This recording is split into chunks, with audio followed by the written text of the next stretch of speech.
Happiness found in giving joy. Jacob Reed lived what most would call a perfect life. He was 38 years old, the CEO of a fast-growing tech company in San Francisco, lived in a modern penthouse with floor-to-ceiling windows, and drove a sleek electric car. His schedule was packed with meetings, business trips, and five-star dinners. His bank account grew by the minute, but his soul, it remained silent. Every morning, Jacob woke up before dawn, stood by the giant window with a cup of black coffee, and looked out over the sleeping city. And every morning, he felt a strange heaviness in his chest. Not sadness exactly, but a quiet, aching emptiness. He had everything society promised would bring happiness, yet something was missing. One night, after another award gala and champagne toast, he came home, loosened his tie, and sat in silence. "What's the point of it all?" Keith whispered. "Who am I making happy, except myself?"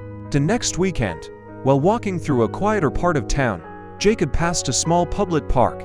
A boy, maybe 10 years old, was sitting on a bench with his head down. Next to him sat a woman in a wheelchair, his mother, it seemed. Jacob was about to walk past when he heard the boy quietly crying. Something stopped him. He walked over and gently asked, "Hey, is everything all right?" The woman smiled weakly and said, "We're okay.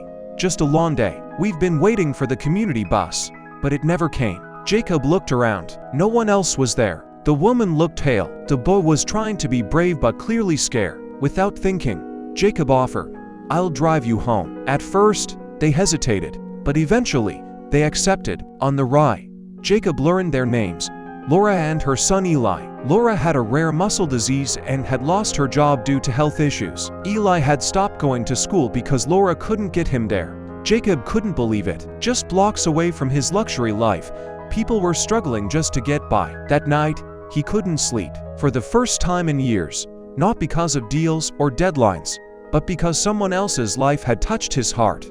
The next day, Jacob returned to their apartment building, a crumbling structure with broken lights and no elevator. He brought groceries, warm blankets, and a backpack filled with school supplies for Eli. Laura tried to refuse, but Jacob smiled and said, "Please, let me do something good for once without expecting anything back." They talked for hours. Laura shared stories of her past. She was once a music teacher, a woman full of dreams. Now she spent her days indoors, forgotten by the world. Jacob left their home with tears in his eyes, but for the first time in a long time, his heart felt lighter. Day by day, he returned, helping Eli with lessons, fixing broken things in the apartment, and even arranging for a local nurse to visit Laura weekly. Weeks turned into months. Something changed in Jacob. He began spending less time in boardrooms and more time in community centers. He started a small foundation to support families with disabled members, inspired by Laura's resilience. He even restructured part of his company's profit to fund educational scholarships for underprivileged kids like Eli. His friends and business partners were confused. "Are you giving it all up?" they asked.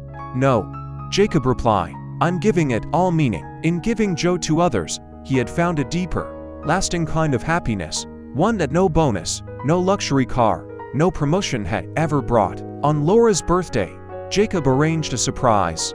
He invited a few old students from the music school where she once taught. They came, carrying flowers, letters, and even instruments. They played music together, and for the first time in years, Laura laughed so hard she cried. Eli stood beside Jacob and said, "You didn't just help us, you brought my mom back." Jacob looked at the boy and felt something he never felt in all his years of success: purpose. Later that evening, while driving home, he looked at the stars through the open window and whispered, "So this is what happiness feels like." Moral of the story: true happiness is not found in accumulating more, but in giving more. When we bring joy to others, especially those who have little reason to smile, we don't lose anything. In fact, we gain everything, because the heart, unlike a wallet, grows richer the more it gives.